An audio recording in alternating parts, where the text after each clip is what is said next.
कभी आपने खुद से यह सवाल पूछा है, मैं कौन हूं? क्या मैं यह शरीर हूं या यह विचार जो मेरे भीतर लगातार चलते रहते हैं?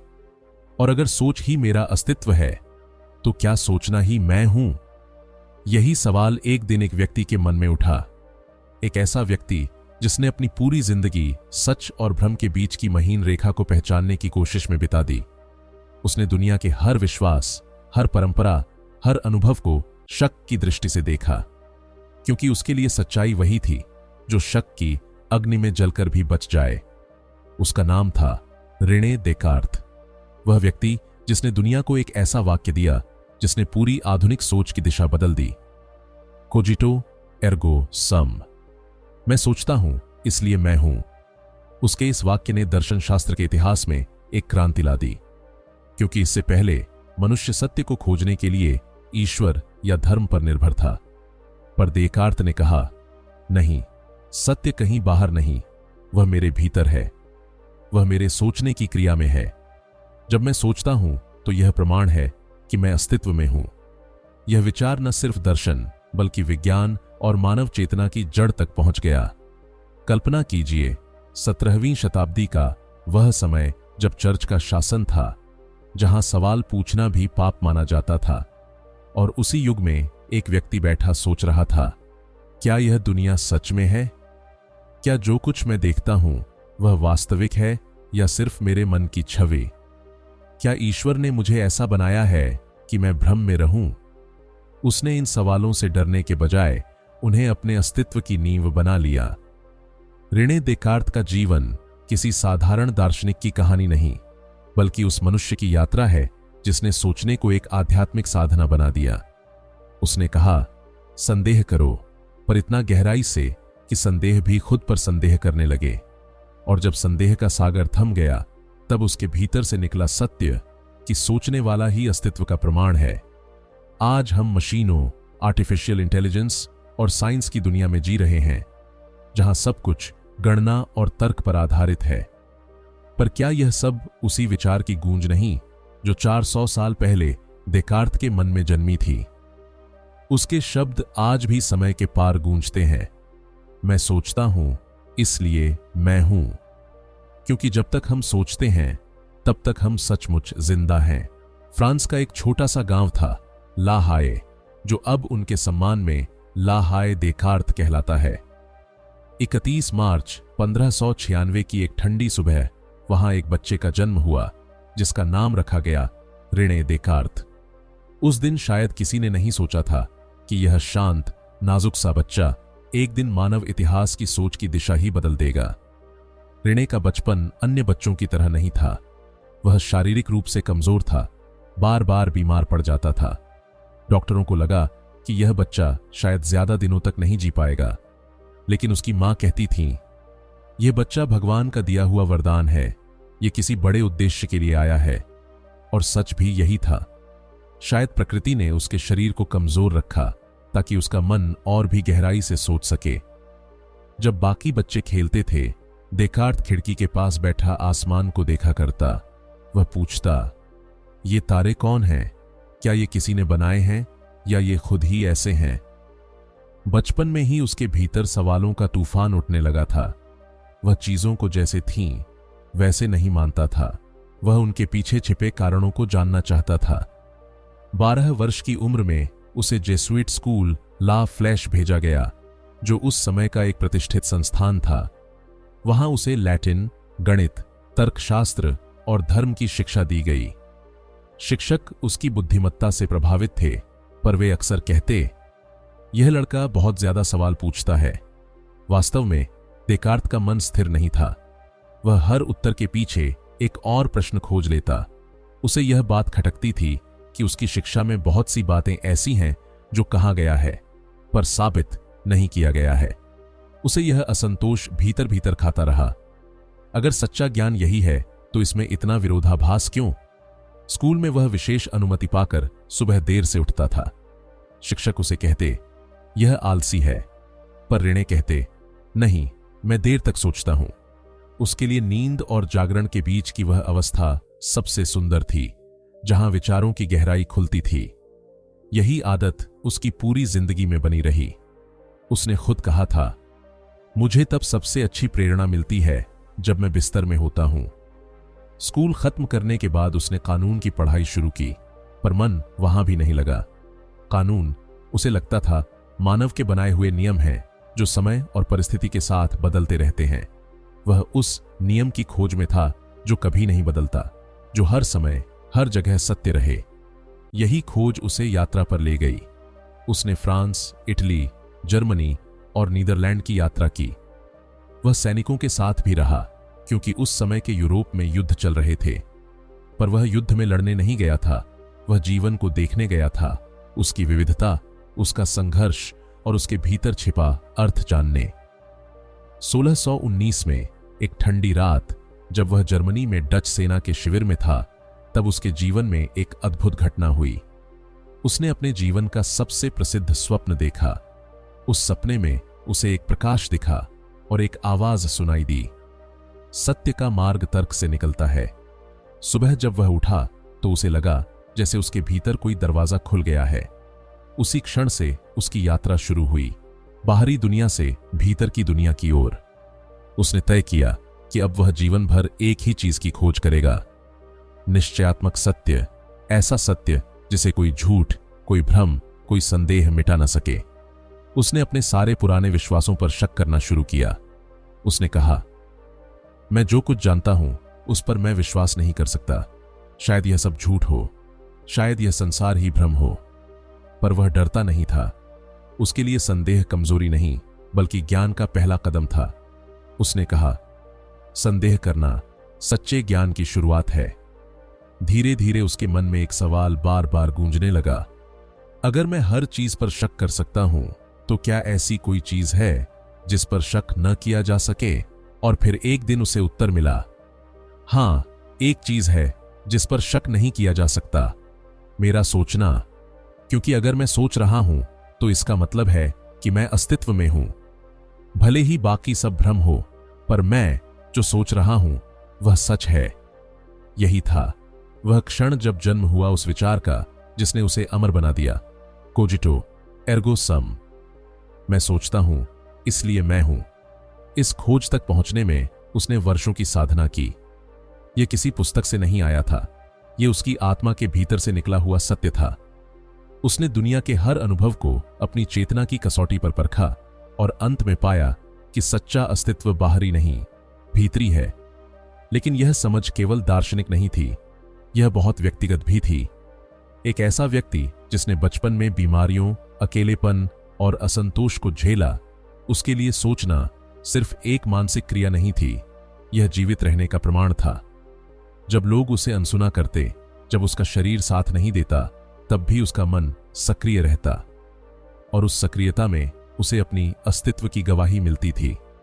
यही कारण था कि देकार्त का दर्शन केवल दिमाग का नहीं, बल्कि आत्मा का दर्शन था। वह कहता था, इंद्रियां धोखा दे सकती हैं, पर सोच नहीं। सोच में ही आत्मा की उपस्थिति झलकती है। वह विज्ञान और तर्क का प्रवर्तक था, पर उसकी सोच में एक आध्यात्मिक गहराई भी थी। उसने कहा, मनुष्य का मस्तिष्क ब्रह्मांड की सबसे बड़ी मशीन है, और ईश्वर ने हमें इसे इसीलिए दिया है ताकि हम सत्य को स्वयं पहचानें। उसकी यह सोच आने वाले युग के लिए बीज बन गई, आधुनिक विज्ञान का, आधुनिक दर्शन का, और उस विचार का कि मनुष्य अपने तर्क से स्वयं सत्य तक पहुंच सकता है। रेने देकार्त का बचपन, उसकी शिक्षा, उसकी यात्राएं, यह सब एक ही दिशा में जा रहे थे, एक ही आवाज की ओर। सोचो, प्रश्न करो और सत्य को अपने भीतर खोजो। क्योंकि जब इंसान सोचता है, तब वह केवल उत्तर नहीं ढूंढता, बल्कि खुद को खोजता है। उसके जीवन की यही शुरुआत थी, एक ऐसे मनुष्य की जिसने दुनिया को सिखाया कि विचार सिर्फ ज्ञान का साधन नहीं, बल्कि अस्तित्व का प्रमाण है। और इस सोच से उसने वह मार्ग खोला जिस पर चलकर आने वाली सदियों ने आधुनिक युग का निर्माण किया। सन 1619 की वह रात रेने देकार्त के जीवन की निर्णायक रात थी, जब उसने अपने भीतर एक नया प्रकाश देखा। उस रात के बाद उसकी सोच में एक क्रांतिकारी परिवर्तन आया। अब वह केवल दुनिया को देख नहीं रहा था, बल्कि उसे समझने की कोशिश कर रहा था। एक ऐसे स्तर पर जहां हर बात को प्रमाण की कसौटी पर कसा जा सके। उसने निश्चय किया कि वह अब सत्य की खोज करेगा, पर किसी और की आंखों से नहीं, अपनी ही चेतना की आंखों से। देकार्त ने कहा, अगर मुझे एक अटल नींव मिल जाए तो मैं पूरी दुनिया को तर्क के आधार पर खड़ा कर सकता हूं। यह वही नींव थी जिसे खोजने के लिए उसने अपने भीतर झांकना शुरू किया। उसकी खोज की शुरुआत हुई संदेह से। वह हर चीज पर शक करने लगा, अपनी इंद्रियों पर, अपने अनुभवों पर, यहां तक कि अपने विचारों पर भी।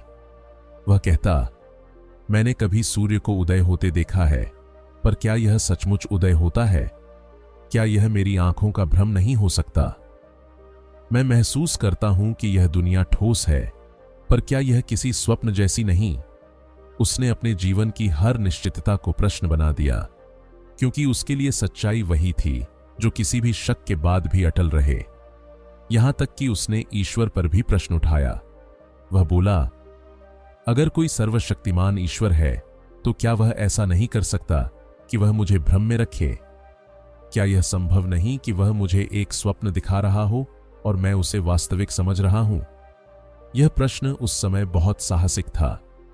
17वीं सदी का यूरोप, जहां चर्च का शासन था, वहां इस तरह के विचारों को खतरनाक माना जाता था। पर देकार्त किसी से नहीं डरा, क्योंकि वह अपने भीतर एक अलग तरह का विश्वास रखता था, संदेह पर आधारित विश्वास। उसने कहा, मैं हर चीज पर शक कर सकता हूं, लेकिन एक बात पर शक नहीं कर सकता कि मैं शक कर रहा हूं। और अगर मैं शक कर रहा हूं तो इसका अर्थ है कि मैं सोच रहा हूं, और अगर मैं सोच रहा हूं तो मैं अस्तित्व में हूं। यही था वह क्षण जब उसके भीतर मैं सोचता हूं इसलिए मैं हूं का जन्म हुआ। यह वाक्य केवल शब्द नहीं था, यह मानव चेतना के इतिहास का एक सबसे बड़ा क्रांतिकारी बिंदु था। उसके इस विचार का सार था कि ज्ञान का स्रोत बाहरी दुनिया नहीं, बल्कि स्वयं हमारा मन है। हमारे सोचने की क्रिया ही हमारे अस्तित्व का प्रमाण है। दूसरे शब्दों में, सोचना ही जीना है। अब देकार्त ने तर्क को एक साधन नहीं, बल्कि जीवन का केंद्र बना दिया। उसके लिए तर्क ईश्वर की दी हुई वह ज्योति थी जो अंधकार में भी सत्य का मार्ग दिखाती है। वह कहता था, जब तक मैं सोचता हूं तब तक मैं भ्रम में नहीं हूं, क्योंकि सोच वही चीज है जिसे कोई मुझसे छीन नहीं सकता। उसने अपने इस सिद्धांत को समझाने के लिए कई उदाहरण दिए। वह कहता, जब मैं आग को छूता हूं तो मुझे दर्द होता है, पर यह दर्द मेरे शरीर की अनुभूति है। पर जब मैं इस दर्द पर विचार करता हूं तब वह अनुभव मेरी चेतना का हिस्सा बन जाता है। इस चेतना में ही मेरा मैं जीवित है। देकार्त ने मन और शरीर के बीच फर्क को भी गहराई से समझाया। उसके अनुसार शरीर नश्वर है, यह मिट्टी का बना है और समय के साथ खत्म हो जाएगा, लेकिन मन या आत्मा अमर है, क्योंकि वह सोचने की क्रिया में जीवित है। वह कहता था, मैं अपने शरीर के बिना भी खुद को महसूस कर सकता हूं, पर सोच के बिना नहीं। यही विचार आगे चलकर डुअलिज्म अर्थात द्वैतवाद के रूप में प्रसिद्ध हुआ। उसने कहा, मन और शरीर दो अलग चीजें हैं। शरीर भौतिक है, मन आध्यात्मिक। शरीर नष्ट हो सकता है, पर मन नहीं। यह विचार बाद में आधुनिक मनोविज्ञान, तंत्रिका विज्ञान और चेतना अध्ययन की नींव बन गया। उस समय के लिए यह सोच इतनी नई थी कि कई लोगों को यह समझ ही नहीं आई, पर धीरे धीरे विज्ञान के बढ़ते कदमों ने देकार्त की सोच को सही ठहराया। उसने एक और गहरी बात कही, ज्ञान तभी सच्चा है जब उसे तर्क से परखा जाए। वह किसी भी चीज को केवल इसलिए स्वीकार नहीं करता था कि लोग उसे सत्य मानते हैं। वह कहता था, जो चीज सभी मानते हैं वह जरूरी नहीं कि सही हो।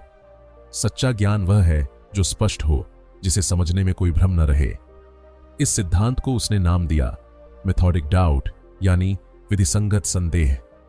इसका अर्थ था, हर विचार पर सोचो, उसे परखो, और जब तक वह संदेह से परे न हो जाए उसे सत्य मत मानो। यह तरीका आज के वैज्ञानिक शोध की जड़ है। जब कोई वैज्ञानिक प्रयोग करता है तो वह पहले हर संभावित त्रुटि को निकालने की कोशिश करता है। वह बार बार सवाल उठाता है, प्रमाण ढूंढता है, और यही ठीक वही तरीका था जो देकार्त ने सैकड़ों साल पहले बताया था। लेकिन देकार्त का दर्शन केवल बुद्धि का नहीं था, उसके पीछे एक भावनात्मक पक्ष भी था, आत्मविश्वास की खोज। वह कहना चाहता था, दुनिया चाहे कितनी भी अस्थिर क्यों न हो, अगर तुम सोच सकते हो तो तुम सुरक्षित हो, क्योंकि सोचते समय तुम अपने भीतर के उस केंद्र से जुड़ते हो जो कभी नहीं बदलता। उसका सोचने का दर्शन केवल दार्शनिक नहीं था, बल्कि मनोवैज्ञानिक भी था। वह यह संदेश देता था कि हर इंसान के भीतर एक ऐसा स्थान है जहां से उसकी सच्चाई शुरू होती है, वह है विचार करने की क्षमता। और शायद इसी कारण देकार्त को आधुनिक दर्शन का पिता कहा गया। उससे पहले दर्शन धर्म और परंपरा के अधीन था, पर देकार्त ने उसे स्वतंत्र बना दिया। उसने कहा, अगर ईश्वर ने हमें तर्क दिया है तो यह हमारी जिम्मेदारी है कि हम उसका प्रयोग करें। उसकी यह सोच एक युगांतकारी मोड़ थी। उसने मनुष्य को यह विश्वास दिलाया कि वह स्वयं अपने अस्तित्व का प्रमाण है। अब ज्ञान का केंद्र बाहरी नहीं, आंतरिक था। और यही विचार आगे चलकर न्यूटन, स्पिनोजा, कांट और यहां तक कि आधुनिक वैज्ञानिकों को भी प्रेरित करता रहा। वह केवल यह नहीं कह रहा था कि मैं सोचता हूं इसलिए मैं हूं, बल्कि यह भी कह रहा था कि मैं सोचता हूं इसलिए मैं स्वतंत्र हूं, क्योंकि सोचने की शक्ति ही मनुष्य की स्वतंत्रता है। सोचने वाला कभी पूरी तरह गुलाम नहीं हो सकता, भले ही वह बंद कमरे में हो, भले ही उसके चारों ओर अंधकार हो। अगर उसके भीतर विचार जिंदा है तो वह अब भी जीवित है। यही था देकार्त का वास्तविक संदेश कि सोच केवल बुद्धि का काम नहीं, यह आत्मा का प्रमाण है। और जब इंसान सोचने से डरना छोड़ देता है, तभी वह सचमुच जीना शुरू करता है। देकार्त का यह दर्शन आज भी हर विचारशील व्यक्ति के लिए एक दीपक है। वह सिखाता है कि ज्ञान केवल किताबों में नहीं, बल्कि उस पल में है जब हम अपने अनुभवों को प्रश्न बनाते हैं, जब हम दुनिया को आंख मूंद कर नहीं, बल्कि खुले दिमाग से देखते हैं। क्योंकि जब हम सोचते हैं तब हम सच में होते हैं, और जब हम सोचना छोड़ देते हैं तो शायद हम केवल दिखाई देते हैं पर जीते नहीं हैं। अब तक देकार्त का जीवन एक आंतरिक यात्रा बन चुका था, एक ऐसी यात्रा जिसमें उसने बाहर की दुनिया से अधिक अपने भीतर की दुनिया को खंगाला। पर यह यात्रा केवल विचारों में नहीं रुकी, उसने अपने विचारों को शब्दों में ढाला और वे शब्द आगे चलकर आधुनिक विज्ञान और दर्शन की नींव बने। यह वह दौर था जब यूरोप में ज्ञान का नया युग जन्म ले रहा था, आयु ऑफ रीजन अर्थात तर्क का युग। और इस युग का सबसे चमकता सितारा था रेने देकार्त। उसने अपने जीवन के अनुभवों, अपने संदेहों और अपने आत्मचिंतन को एक रूप दिया अपनी महान कृतियों के माध्यम से। सबसे प्रसिद्ध रचना थी मेडिटेशंस ऑन फर्स्ट फिलॉसफी। यह केवल एक पुस्तक नहीं थी, यह आत्मा की यात्रा थी, संदेह से सत्य तक, अंधकार से प्रकाश तक। इस पुस्तक में उसने 6 मेडिटेशन यानी चिंतन लिखे। हर एक चिंतन एक मनुष्य के भीतर चलने वाली खोज का प्रतीक था। पहले चिंतन में उसने कहा, मुझे जो कुछ भी अब तक सिखाया गया है उस पर मैं संदेह करता हूं। उसने खुद को पूरी तरह खाली कर दिया, जैसे कोई मिट्टी का बर्तन जिसे पहले धोकर ही उसमें स्वच्छ जल भरा जा सकता है। दूसरे चिंतन में उसने वह वाक्य लिखा जिसने उसे अमर बना दिया, कोजिटो एर्गो सूम। वह कहता है, जब मैं हर चीज पर संदेह करता हूं तब भी यह सच्चाई बची रहती है कि मैं संदेह कर रहा हूं, और यह संदेह करना सोचना है, इसलिए मैं अस्तित्व में हूं। तीसरे चिंतन में वह ईश्वर की खोज करता है। वह कहता है, मेरे भीतर ईश्वर की कल्पना तभी हो सकती है जब वह सचमुच अस्तित्व में हो, क्योंकि मैं स्वयं पूर्ण नहीं हूं। पूर्णता की कल्पना केवल एक पूर्ण सत्ता ही मेरे भीतर रख सकती है। इस प्रकार उसने ईश्वर के अस्तित्व को तर्क के आधार पर साबित करने की कोशिश की, न कि धर्म ग्रंथों के बल्कि विचार के द्वारा। चौथे चिंतन में वह मानव भूलों की चर्चा करता है। वह कहता है, ईश्वर हमें गलत नहीं बनाता, पर हम अपनी स्वतंत्र इच्छा का दुरुपयोग करते हैं। जब हम बिना पूरी समझ के निर्णय लेते हैं तब गलती होती है। यहां से उसकी सोच मानव जिम्मेदारी की ओर मुड़ती है कि सत्य की खोज केवल तर्क नहीं, चरित्र की ईमानदारी भी मांगती है।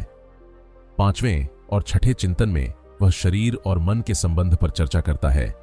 वह कहता है, शरीर भौतिक है पर मन चेतन है। दोनों का संबंध इतना गहरा है कि हम उनके बीच अंतर महसूस करते हुए भी उन्हें अलग नहीं कर सकते।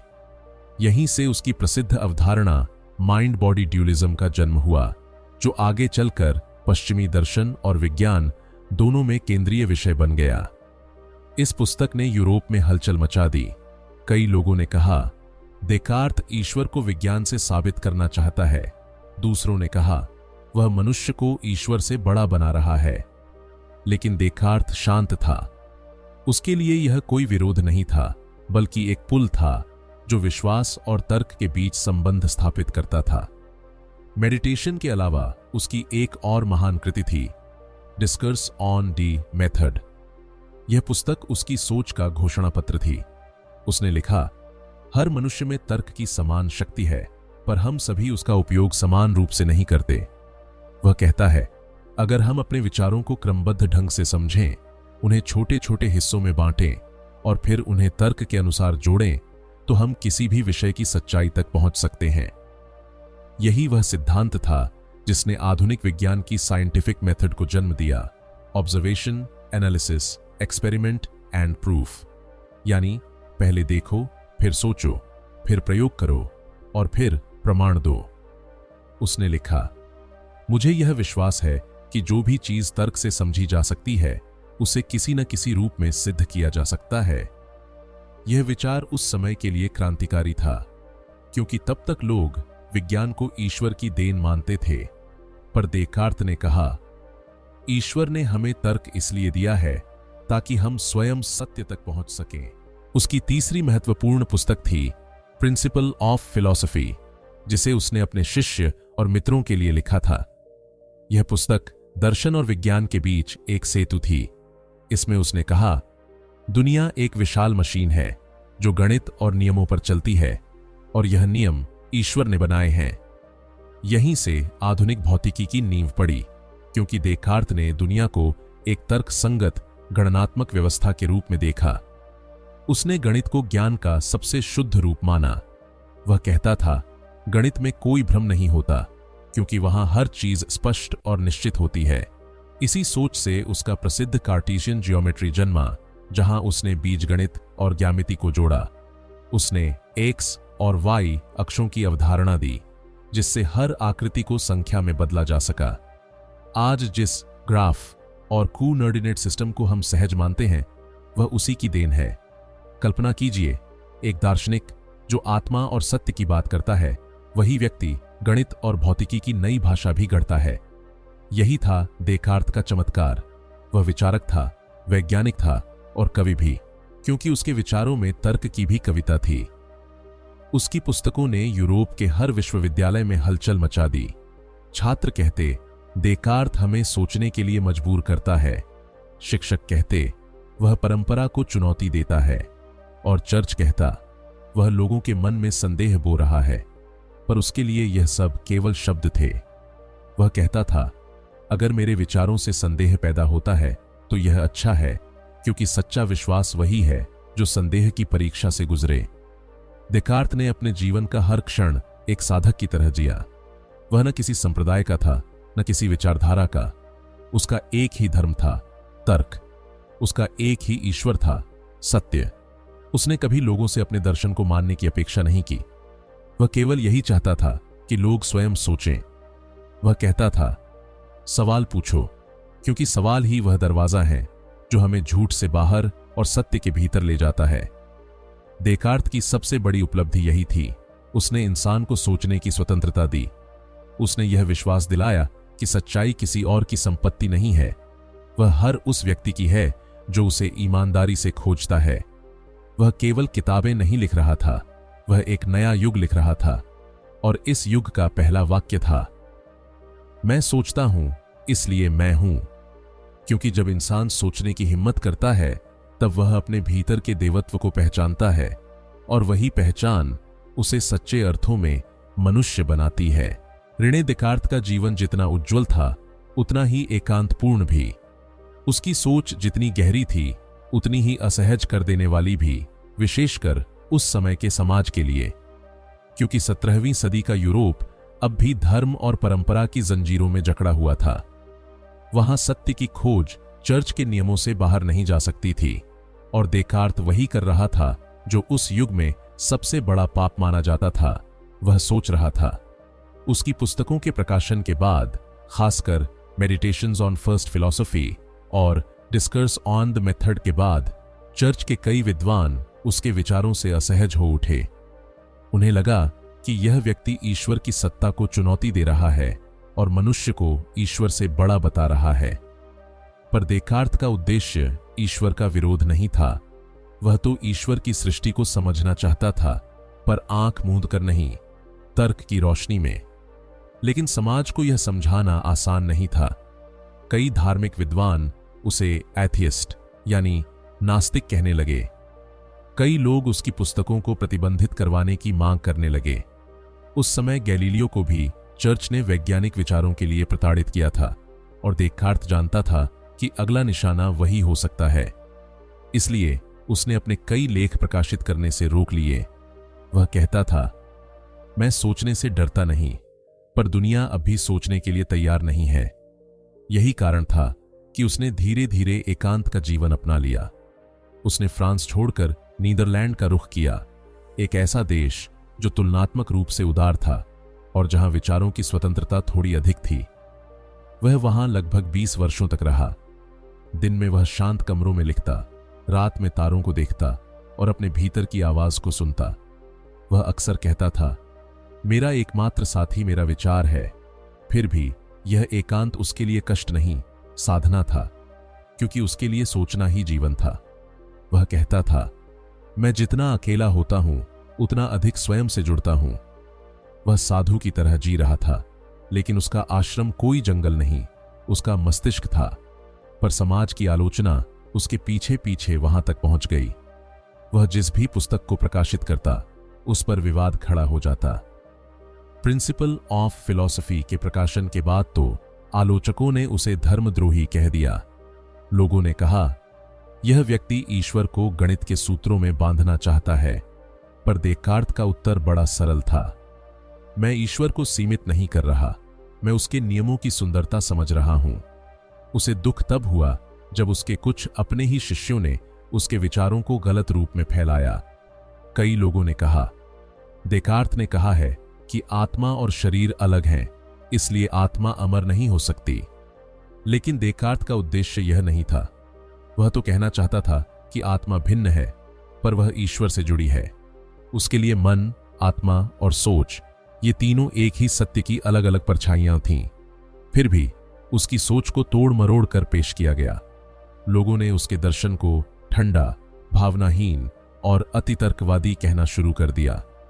कई दार्शनिकों ने कहा कि देकार्त ने मानवता को मशीन बना दिया है। उन्होंने कहा, अगर शरीर मशीन है और मन उसका संचालक, तो क्या इंसान में भावना और करुणा नहीं बचती? पर देकार्त के भीतर भावना थी, पर वह भावनाओं को तर्क की दृष्टि से समझना चाहता था। वह कहता था, भावनाएं आत्मा की आवाज है, पर उन्हें समझने के लिए विवेक आवश्यक है। उसने अपनी एक और पुस्तक में लिखा, the patience of the soul, जिसमें उसने बताया कि मनुष्य की भावनाएं कैसे शरीर से जुड़ी होती हैं और कैसे उन्हें नियंत्रित किया जा सकता है। यह पुस्तक आधुनिक साइकोलॉजी का आधार बनी। उसने पहली बार इमोशंस को वैज्ञानिक दृष्टि से समझाने का प्रयास किया। उसने कहा, हमारे आंसू या क्रोध केवल शारीरिक प्रतिक्रियाएं नहीं हैं, वे आत्मा के संकेत हैं। पर दुख की बात यह थी कि उसकी इस कोमल सोच को भी उस समय कोई समझ नहीं पाया। लोग केवल उसकी तर्क की कठोरता देखते रहे, उसकी संवेदना की गहराई नहीं। समय बीतता गया, उसकी तबीयत कमजोर पड़ने लगी। सर्द मौसम उसे हमेशा से भारी लगता था। फिर भी जब स्वीडन की रानी क्रिस्टीना ने उसे अपने पास बुलाया तो उसने मना नहीं किया। रानी उसके दर्शन की बहुत बड़ी प्रशंसक थी और चाहती थी कि वह उसे तर्क और आत्मा का ज्ञान सिखाए। लेकिन वहां का मौसम बहुत कठोर था। रानी चाहती थी कि वह सुबह 5 बजे दर्शन का पाठ दे, पर देकार्त की आदत थी देर रात तक सोचने और देर से उठने की। ठंडी हवाएं, अनजान देश और सुबह की ठिठुरन, यह सब उसकी कमजोर सेहत को तोड़ने लगा। साल था 1650। सर्दियों की एक सुबह उसे तेज बुखार हुआ। डॉक्टरों ने कहा यह निमोनिया है, पर वह मुस्कुराया और बोला शरीर कमजोर है, पर मेरा विचार अब भी जाग रहा है। कुछ ही दिनों में वह चुपचाप इस दुनिया से विदा हो गया। उस समय उसकी उम्र केवल 33 वर्ष थी। उसकी मृत्यु उतनी ही शांत थी जितनी उसका जीवन, बिना किसी हल्ले के, बिना किसी अंतिम संवाद के। पर उसके विचार जो उसने छोड़े वे युगों तक गूंजते रहे। मृत्यु के बाद भी चर्च ने उसके कार्यों पर प्रतिबंध लगाया। उसकी किताबें कई जगहों पर जलाई गईं, पर कोई आग विचारों को जला नहीं सकती, क्योंकि विचार उस हवा में घुल जाते हैं जिसे आने वाली पीढ़ियां सांस के साथ भीतर लेती हैं। और यही हुआ। देकार्त के विचार धीरे धीरे हर विश्वविद्यालय, हर पुस्तकालय और हर वैज्ञानिक मन में घर करते गए। आज जब हम गणितीय समीकरण बनाते हैं या विज्ञान के किसी नियम को तर्क से सिद्ध करते हैं, तो हम अनजाने में उसके ही मार्ग पर चल रहे होते हैं। वह व्यक्ति जिसने कहा था मैं सोचता हूं इसलिए मैं हूं, वह आज भी हर सोचने वाले मनुष्य में जीवित है। पर उसके जीवन की यह सच्चाई हमें एक और बात सिखाती है कि महान विचारों की राह कभी आसान नहीं होती। जो सत्य की खोज करता है उसे अकेले चलना पड़ता है। वह समाज से आगे चलता है, इसलिए समाज उसे समझ नहीं पाता। देकार्त की संघर्ष भरी यात्रा हमें बताती है कि सोचने की स्वतंत्रता की कीमत होती है, कभी आलोचना की, कभी अपमान की, कभी एकांत की। पर उसी स्वतंत्रता में जीवन का सबसे बड़ा वरदान छिपा है, स्वयं को जानने की स्वतंत्रता। और यही थी रेने देकार्त की सबसे बड़ी विजय, कि उसने दुनिया को यह दिखाया कि संदेह भी एक साधना हो सकता है और विचार एक प्रार्थना। रेने देकार्त के जाने के बाद भी उसकी सोच मर नहीं गई, बल्कि वहीं से उसका असली जीवन शुरू हुआ, क्योंकि उसके विचार किसी शरीर में बंद नहीं थे। वे तो चेतना के स्वरूप थे जो समय और स्थान से परे हैं। उसकी मृत्यु के बाद यूरोप में एक बौद्धिक क्रांति उठी, एज ऑफ इल्यूमिनेशन, यानी प्रबोधन का युग।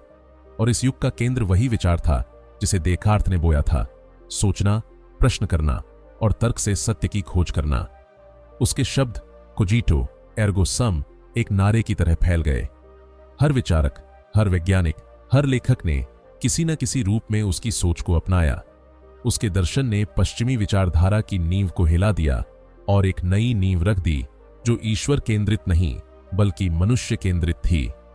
देकार्त ने लोगों को यह एहसास कराया कि सत्य की खोज किसी बाहरी सत्ता की देन नहीं है, वह हमारे भीतर छिपी हुई है, हमारी सोच में, हमारे विवेक में।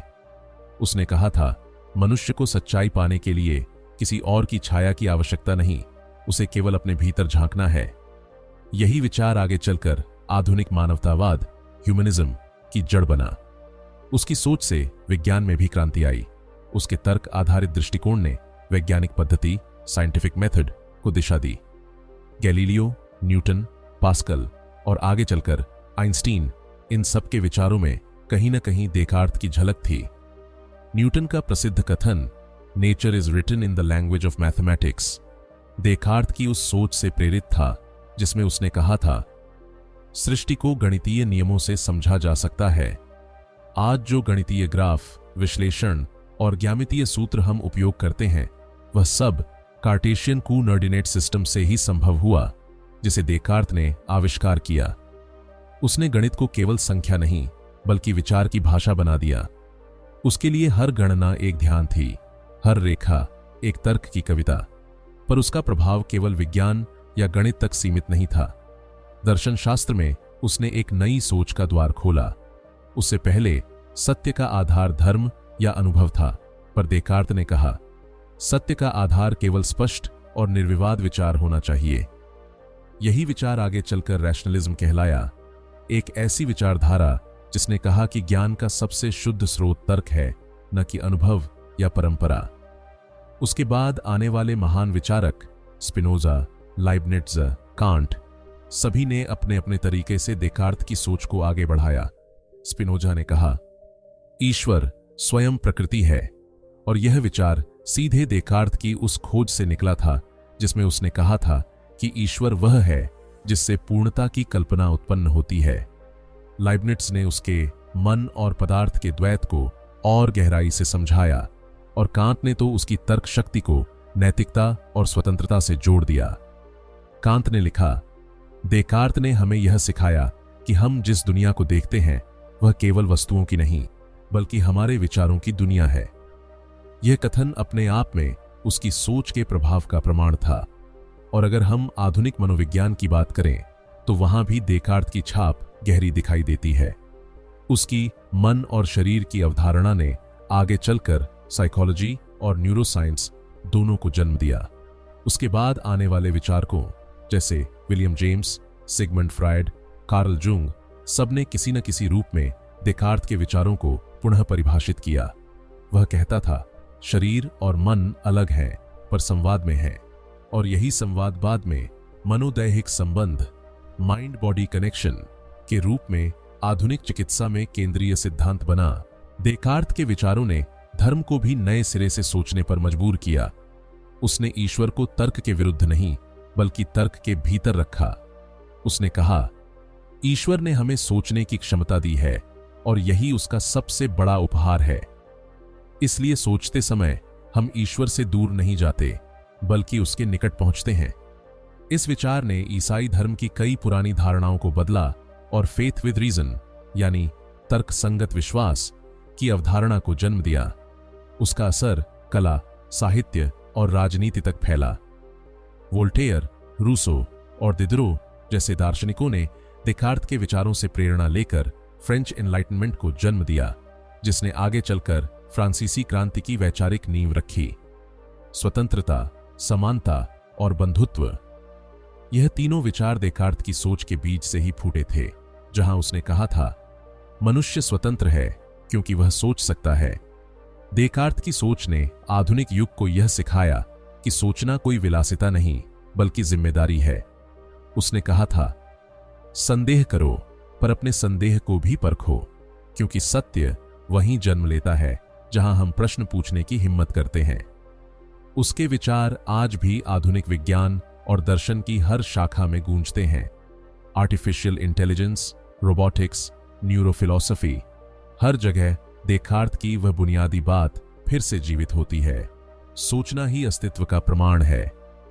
आज जब हम मशीनों को सोचते हुए देखते हैं, जब हम कंप्यूटरों में चेतना का सिमुलेशन करते हैं, तो यह सवाल फिर लौट आता है, क्या ये मशीनें सचमुच सोचती हैं? अगर सोचना अस्तित्व का प्रमाण है, तो क्या मशीनें भी अस्तित्व रखती हैं? यह प्रश्न सीधा देकार्त की परंपरा से निकलता है। वह अब भी हमारे समय के हर दर्शन, हर तकनीकी बहस में उपस्थित है। देकार्त का प्रभाव भारत जैसे देशों में भी पहुंचा। यहाँ के कई आधुनिक विचारकों जैसे राधाकृष्णन, अरविंदो और कृष्णमूर्ति ने उसकी सोच का गहरा अध्ययन किया। कृष्णमूर्ति कहते थे, सत्य तभी मिलता है जब मन पूरी तरह शांत हो, और वही क्षण देकार्त का मैं सोचता हूं का उल्टा है, जहां विचार से परे जाकर हम मैं हूं को महसूस करते हैं। इस तरह देकार्त ने एक वैश्विक संवाद की शुरुआत की, जहां पश्चिम का तर्क और पूरब का ध्यान एक दूसरे से मिलते हैं। उसकी सोच यह नहीं कहती थी कि तर्क ही सब कुछ है, बल्कि यह कहती थी कि तर्क आत्मा की भाषा है। वह हमें सिखाता है कि विश्वास और विवेक दोनों की जरूरत है। जैसे दो पंखों से पक्षी उड़ता है, वैसे ही मनुष्य सत्य की ओर उड़ता है, एक पंख विश्वास का, दूसरा तर्क का। अगर हम आज अपने समाज को देखें, जहां फेक न्यूज, भ्रम और अंधविश्वास का दौर है, तो देकार्त की आवाज फिर से सुनाई देती है, हर चीज को मत मानो, पहले सोचो फिर भरो। यही है उसका असली प्रभाव। उसकी सोच किसी काल, किसी देश तक सीमित नहीं रही। वह आज भी हर उस इंसान में जीवित है जो सवाल पूछने की हिम्मत रखता है, जो दुनिया को आंख मूंद कर नहीं, खुले विवेक से देखता है। रेने देकार्त का दर्शन हमें याद दिलाता है कि विचार केवल दिमाग की प्रक्रिया नहीं, बल्कि आत्मा की यात्रा है। वह हमें यह समझाता है कि जब हम सोचते हैं तो हम केवल विचार नहीं करते, हम अपने अस्तित्व का अनुभव करते हैं। और इसीलिए सदी दर सदी बीत जाने के बाद भी उसकी वह एक पंक्ति आज भी उतनी ही जीवित है, मैं सोचता हूं इसलिए मैं हूं। क्योंकि जब तक यह सोच इंसान के भीतर जलती रहेगी, सभ्यता आगे बढ़ती रहेगी, ज्ञान की ओर, सत्य की ओर और स्वयं की ओर। रेने देकार्त की कहानी केवल एक दार्शनिक की नहीं, बल्कि एक मनुष्य की है जिसने सोचने को ही अपने जीवन का धर्म बना लिया। उसने हमें यह सिखाया कि जब तक इंसान सवाल पूछता है तब तक वह जीवित है, और जब वह सवाल पूछना छोड़ देता है तब उसका अस्तित्व खो जाता है। उसने एक ऐसा रास्ता दिखाया जो न धर्म से शुरू होता है, न विज्ञान से, बल्कि चेतना से। वह कहता था, सत्य बाहर नहीं, भीतर है। जब तुम सब कुछ पर संदेह कर लेते हो, तब जो बचता है वही सच्चा तुम हो। ये बात हमें याद दिलाती है कि सोचने का अर्थ केवल तर्क करना नहीं, बल्कि स्वयं को पहचानना भी है। देकार्त के जीवन से हमें यह सीख मिलती है कि सोचना केवल ज्ञान प्राप्त करने का साधन नहीं, बल्कि स्वतंत्रता का प्रमाण है। जब हम सोचते हैं तो हम किसी सत्ता, किसी भीड़, किसी विचारधारा के अधीन नहीं रहते। सोचना हमें स्वतंत्र करता है, क्योंकि सोच वही करता है जो खुद को जानने का साहस रखता है। वह कहता था, मनुष्य को दो उपहार मिले हैं, संदेह और विवेक। अगर वह इन दोनों का सही उपयोग करे तो वह कभी गुमराह नहीं होगा। यह कथन आज पहले से भी ज्यादा प्रासंगिक है, क्योंकि हम ऐसे युग में जी रहे हैं जहां सूचनाएं बहुत हैं पर सोच कम है। हर जगह विचार हैं पर विवेक की कमी है। ऐसे में देकार्त की आवाज फिर से हमें पुकारती है, संदेह करो पर तर्क के साथ, सोचो पर ईमानदारी से।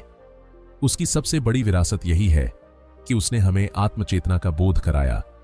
उसने हमें दिखाया कि हम केवल शरीर नहीं हैं, हम वह शक्ति हैं जो सोच सकती है, निर्णय ले सकती है और खुद अपने अस्तित्व को प्रमाणित कर सकती है। उसके लिए मनुष्य कोई यांत्रिक प्राणी नहीं, बल्कि एक विचारशील आत्मा था। देकार्त ने कहा था, अगर तुम सब कुछ खो दो तब भी जब तक तुम सोच सकते हो तुम हार नहीं सकते। यही उसका दर्शन था और यही जीवन का सार भी। उसकी मृत्यु के 400 साल बाद भी उसकी सोच हर विज्ञान प्रयोगशाला, हर विश्वविद्यालय, हर दार्शनिक चर्चा में जीवित है। वह अब केवल एक नाम नहीं, एक चेतना है जो हर उस व्यक्ति के भीतर बसती है जो सत्य से प्रेम करता है। जब हम किसी सुबह उठकर खुद से पूछते हैं, मैं कौन हूं? क्या मैं वह हूं जो दिखता हूं या वह जो सोचता हूं? तो उस पल हम रेने देकार्त के उत्तराधिकारी बन जाते हैं। उसने हमें यह नहीं सिखाया कि क्या सोचना चाहिए, उसने हमें यह सिखाया कि कैसे सोचना चाहिए। यही उसकी सबसे बड़ी देन है, सोचने की विधि, तर्क की भाषा और आत्मज्ञान का मार्ग। और इसलिए उसका यह वाक्य केवल दर्शन नहीं, जीवन का सत्य है। मैं सोचता हूं इसलिए मैं हूं, क्योंकि जब तक विचार जीवित हैं तब तक जीवन है।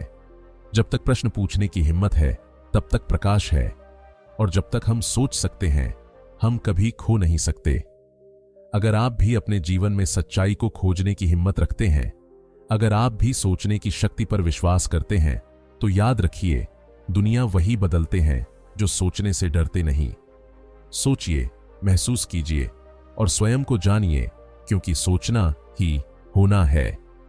अगर आपको यह कहानी पसंद आई हो तो चैनल को जरूर सब्सक्राइब करें, क्योंकि अगली कहानी में हम फिर लौटेंगे एक और महान विचारक के जीवन से मिलने, जो हमें सिखाएगा कि विचार ही अमर हैं और विचारक कभी मरते नहीं।